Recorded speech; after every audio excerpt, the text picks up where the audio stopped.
তোমরা যে জবাই দিবা তোমাদের মহলে যে গরুগুলো আছে তার বিনিময়ে তোমরা কি পাইবা? কিছু হাদিয়া পাবো। হাদিয়া পাবা। হাদিয়াটা ইমাম সাহেবকে দিয়ে দিলে ভালো হয়। কেন? ও আচ্ছা, এটা কোনো প্রশ্নই ওঠে না।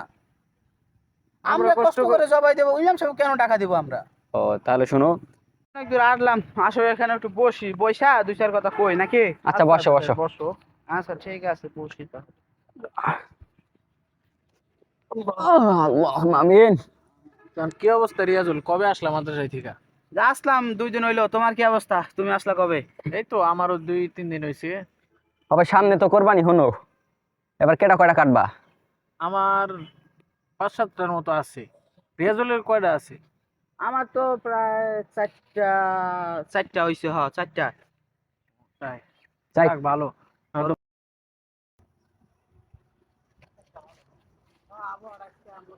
কি অবস্থা, তোমরা কেমন আছো? এই তো ভালো। আপনার কি অবস্থা? এই তো ভালো। কি হতেছ তোমরা? এই যে বসে রয়েছি, এ আলোচনা করছি। ভিজা লাগে। ভিজা, বৃষ্টি নামছে তো একটু ও, ভিজা। তাহলে কি হতেছ? কই থেকে এলেন? আসলাম ওই যে টুই গেছিলাম, মার্কেটে গেছিলাম, এখানটা যাইতেছি আদি তোমরা বসে রইছো। যাক, ভালো সময় দেখা হয়েছে। তোমরা তিনজন মিলে কি করতেছো? মানে সামনে আমরা তো কোরবানি, একটু পরামর্শ করতেছি আর কি, বুঝছো নি? কি পরামর্শ?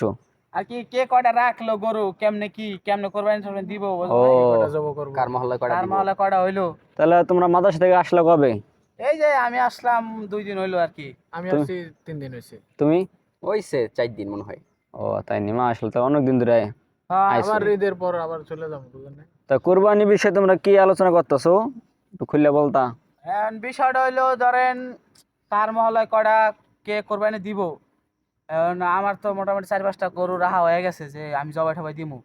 অনেক কিছু মাথা ছুটি পাইছি, অনেক কিছু না করলে কেমন হয়। তুমি? করছি, বুঝো নাই? একই প্রিপারেশন নিছি, 4-5টা গরু কাটমু এবার নিয়ত করছি। তোমারও? আমারও এমনই হবে। তো 4 জনের 4 মহল্লায় বাড়ি। হ্যাঁ, 4 মহল্লাই। আমি একটা কথা কই, বলছো কথাটা হয়েছে যে 4 মহল্লায় মসজিদ আছে, অবশ্যই। ইমাম সাহেবরাও আছে। ইমাম সাহেবদের দুইটা বছর দুইটা জিনিস আহে, একটা হচ্ছে ঈদুল ফিতর আর একটা হচ্ছে কি ঈদুল ঈদুল আজহা। এই দুইটাই তারা কি কিছু টাকা পায়। পায়। তোমরা দিবা, নিজেও গরু নিজে জবাই দেওয়া সব থেকে উত্তম, বেশি আত্মতৃপ্তি থাকে। আত্মতৃপ্তি থাকে, একটা থাকে, অহংকার থাকে।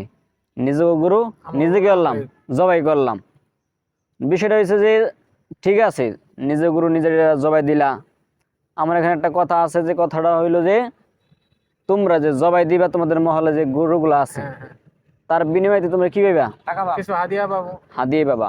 হাদিয়াটা ইমাম সাহেবকে দিয়ে দিলে ভালো হয়। কেন? ও আচ্ছা, এটা কোনো প্রশ্নই ওঠে না। আমরা কষ্ট করে জবাই দেবো, ইমাম সাহেব কেন টাকা দিব আমরা? ও তাহলে শোনো, তোমরা যখন ছোট ছিলা, হ্যাঁ, আমরা যখন ছোট ছিলাম, তাহলে এই 3 মহল্লা 4 মহল্লা মিললা হুজুর ছিল কয়জন? একজন ছিল। একজন। এটা মানি, কিন্তু এখন তো যুগ পরিবর্তন হয়েছে, এটা তো দেখতে হবে। এখন আগে ছিল 2020 থেকে এখন 2025 সাল, শোনো, এটা শোনো। বুঝতে হবে। আধুনিক হইতেছে সব। ঠিক আছে, এখন আমার কথাটা শেষ করতে দাও। হ্যাঁ বলেন, সমস্যা নেই। 3টা 4টা মহল্লা মিললা ছিল ইমাম সাহেব একজন। কোরবানির সময় একজন হুজুর যদি 4টা মহল্লা জবাই করতে যায়, শেষে যেটা জব করবো ওটা মনে হয় জোহরের পর করবো। সেটা অবশ্যই সময় তো লাগবে। ঠিক আছে, সময় লাগবে। এখন ওই যে সময়টা আর গুরু জবাই দিল জোহরের পর, গোস্ত বানাইতে বানাইতে কয়টা বাজবো? এসা তো হইবই। সন্ধ্যা হবে নিশ্চয়ই। সন্ধ্যা তো হইব, এই যে এশার আজান দিয়া লাইব। হ্যাঁ, অবশ্যই। এশার আজান দিলেই বাঘ বন্টন আছে, রান্না করবে, খাইতে খাইতে রাত 12টা বেজে গেছে গা। যাই হোক, তোমরা এদিক দিয়ে গেলা, হুজুরকে সাহায্য করলা। আমি দেখলাম যে যদি জবাই করে হুজুরকে টাকাটা দাও, আর হুজুরে তোমরা মাসিক বেতনই দাও 5,000 টাকা 7,000 টাকা। অনেক জবাইটা যদি তুমি হুজুরকে দিয়ে দাও, তাহলে হুজুর কি খুশি হইলো, এবং তার পরিবারটা একটু ভালোভাবে চলতে পারলো, এবং সে গেল খুশি হলো। আর কিছু দোয়া আছে, দোয়াগুলো কি হাত তুলে করা লাগে না, মন থেকে এসে পড়ে। শোনো আমার কথাই শোনো, যখন আমি ছোট ছিলাম, এক মসজিদে ছিলাম, আমাকে নিচে জবাই করতে নিয়ে নেওয়ার পর যেখানে জবাই এই ছুরি ধরবো, ওখানে না ধরে 1 বিঘত নিচে ধরছি। পাশে এক মুফতি সাহেব ছিল, সে বলতে হয় না, হয় না। পরে হুজুর আমার কাছে দেন, পরে সে গেল, সে নিজে জবাই করলো।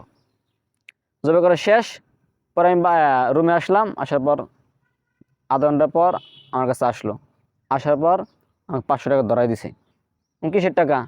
কিন্তু কোরবানি গরু জবাইয়ের টাকা। আমি তো জবাই দেই নাই। তো যাই হোক, আপনি দেন নাই, আপনি আমাদের মসজিদের ইমাম, আপনার সম্মান রক্ষা করার জন্য আপনাকে আমরা ইজ্জত করি সব দিকটা, আমি এই হিসাবে আপনাকে কি করলাম, এই কোরবানি জবাইয়ের টাকাটা আমি আপনাকে দিলাম। আমার মন থেকে যে একটা, দিল থেকে একটা যে দোয়াটা আসলো, এই দোয়াটা সে পরবর্তীতে 2000 টাকা দাও কিনতে পারতো না। আর তোমরা যদি এই কাজটা করো, হুজুরকে যদি হেল্প করো, ভবিষ্যতে তোমরাও কি এক মসজিদে যাইবা, ইমাম হইবা। তখন যদি তোমার মহল্লা যদি 10 জন মাদ্রাসার ছাত্র থাকে, 10 জনে 10টা গরু জবাই দিল, আর তুমি বাঘে বেলা 2টা, তোমার কেমন লাগবে বলো? কষ্ট লাগবে না? এটা অবশ্যই খারাপ অবশ্যই। লাগবে। জন্য আমরা কি করবো, জবাই দিব, ঠিক আছে, আমরা হুজুরকে হেল্প করলাম, আর টাকাটা আমরা যদি হুজুরকে দিয়ে দিই, তার হুজুর কি খুশি হলো, তার পরিবারটা ভালো মতন চললো, ঠিক আছে? জি ঠিক আচ্ছা আছে, ঠিক আছে, বুঝতে পারছি। বলছেন দেখি। সমস্যা নাই, আমরা যতটুকু পাবো ইনশাল্লাহ হুজুরকে এই পুরাটা দিয়ে দেওয়ার চেষ্টা করবো।